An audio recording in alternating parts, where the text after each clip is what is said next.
जयपुर ग्रामीण से लोकसभा चुनाव के प्रत्याशी रहे मेरे साथ अनिल चोपड़ा जी मौजूद हैं। उनसे जानेंगे कि आखिर में क्या कुछ कमी थी अनिल जी कि कुछ ही वोटों के अंतर से आपको हार करार दे दी जाती। देखिए, निश्चित रूप से 4 जून को जब परिणाम आया, जयपुर ग्रामीण की जनता ने कांग्रेस पार्टी को, उनके बेटे अनिल चोपड़ा को दोनों हाथों से आशीर्वाद देने का काम किया।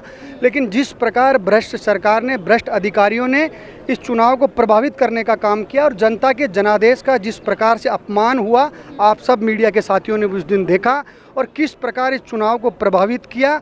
लेकिन मैं धन्यवाद करना चाहूँगा, और आज ये महापंचायत भी इसीलिए आयोजित हुई है कि जयपुर ग्रामीण का, मेरा तमाम 36 कौम का प्रत्येक वर्ग का व्यक्ति, बुजुर्ग, नौजवान, महिलाएं आज भी दोनों हाथों से आशीर्वाद देने के लिए अपने इस बेटे को यहाँ पहुँचे हैं।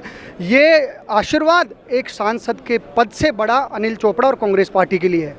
अब क्या है कि सरकार से बात करेंगे या फिर आप कानून का दरवाजा खटखटाएंगे? देखिए, निश्चित रूप से ये हमारा परिणाम न्यायपालिका के शरण में है और निश्चित रूप से आगामी दिनों में इस चुनाव को प्रभावित करने वाले अधिकारियों के नाम उजागर होंगे और इस परिणाम का दूध पानी का पानी होने का काम करेगा। और निश्चित रूप से जिन भ्रष्ट अधिकारियों ने चुनाव को प्रभावित किया और न्यायपालिका के अंदर हमारी जो कानूनी प्रक्रिया है वो हम सब लोग मिलकर कर रहे हैं। लेकिन आज का हमारा एक कार्यक्रम जो महापंचायत जयपुर ग्रामीण का, हमारा बड़ा बुजुर्ग और नौजवान अपने इस बेटे को आशीर्वाद देने के लिए आए और इन सब ने एक स्वर में ये तय किया कि आगामी दिनों में इस भ्रष्ट सरकार और भ्रष्ट अधिकारियों से लड़ने का काम हम सब लोग मिलकर सड़कों पर करेंगे। ये सब हम सब लोगों ने मिलकर तय किया है और आगामी दिनों में जो वादे किसानों से, नौजवानों से, महिलाओं से, प्रत्येक वर्ग के व्यक्ति से किया गया था, वो वादा अगर पूरा नहीं होगा तो अनिल चोपड़ा और कांग्रेस पार्टी का एक एक कार्यकर्ता जयपुर ग्रामीण का सड़कों पर उनसे लड़ने का काम करेगा। क्या कुछ लग रहा है कि अगर एक बड़ी जिम्मेदारी मिल जाती तो अनिल जी कैसे काम करें? देखिए, निश्चित रूप से जब इस चुनाव प्रारंभ हुआ था तो मैंने हमेशा किसानों से, नौजवानों से वादे किए थे कि किसानों का सबसे बड़ा मुद्दा एमएसपी का, जो कानून के लिए किसान देश की बॉर्डरों पे लड़ रहे हैं, उस किसान कानून एमएसपी को लागू करवाने के लिए संसद के अंदर इनकी आवाज़ उठाऊंगा। दूसरा, नौजवानों से जुड़ा हुआ मुद्दा अग्निवीर जो स्कीम, इसमें अभी कुछ चेंजेस भी सरकार ने किए हैं, लेकिन पूर्ण रूप से इस अग्निवीर स्कीम को हटाने के लिए अनिल चोपड़ा देश की सबसे बड़ी पंचायत के अंदर आवाज़ उठाने का काम करेगा। कुछ कारणवश मैं देश की सबसे बड़ी पंचायत में तो नहीं जा पाया, लेकिन जयपुर ग्रामीण और राजस्थान प्रदेश और देश की सड़कों पर ज़रूर मैं लड़ने का काम करा और जब तक ये सारे मुद्दे हल नहीं होंगे तब तक हम सब लोग मिलकर लड़ाई लड़ने का काम करेंगे। क्या लगता है गड़बड़ी कहाँ हुई?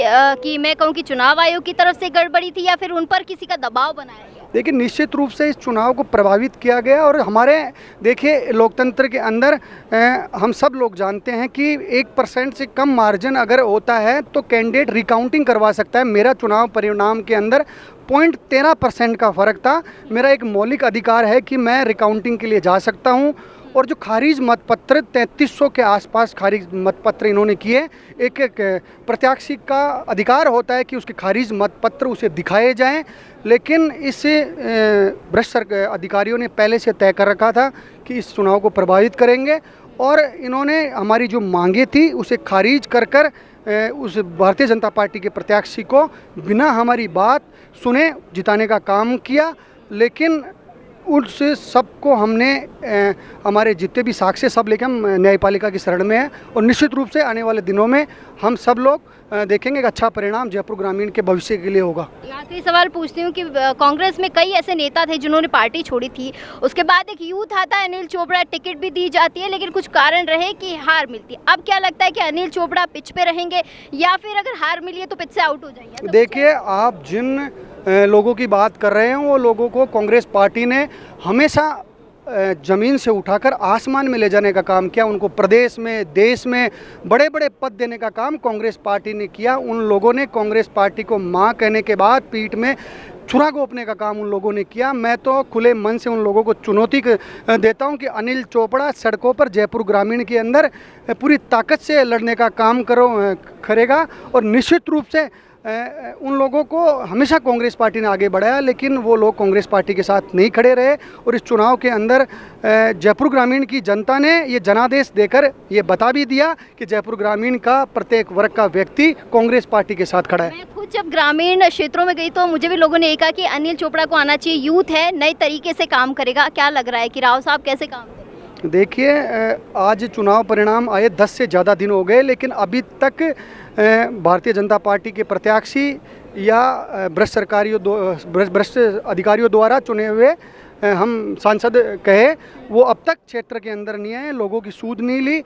लेकिन निश्चित रूप से उन लोगों को पता है कि किस प्रकार ये परिणाम प्रभावित कर कर उन्हें जिताने का काम किया, लेकिन जनता ने जिताने का काम अनिल चोपड़ा को किया और अनिल चोपड़ा निश्चित रूप से सड़कों पे हैं। परिणाम के अगले दिन से ही मैं लोगों के बीच में जाना मैंने प्रारंभ किया, लोगों की सुख दुख का हिस्सा मैं बन रहा हूं और निश्चित रूप से आगे भी बनने का काम करूंगा। और वापस चुनाव चाहते हैं, वापस चुनाव हो? देखिए लोकतंत्र के अंदर जब भी चुनाव होगा, 5 साल 10 साल जब भी चुनाव होगा, कांग्रेस पार्टी एकजुटता से उस चुनाव को लड़ने की काम करेगी और जो छोटी मोटी कमियां हम सब लोगों से रही उन्हें दूर कर कर मजबूती से चुनाव में जाने का काम करेंगे। चलिए, बहुत बहुत शुक्रिया अनिल चोपड़ा जी।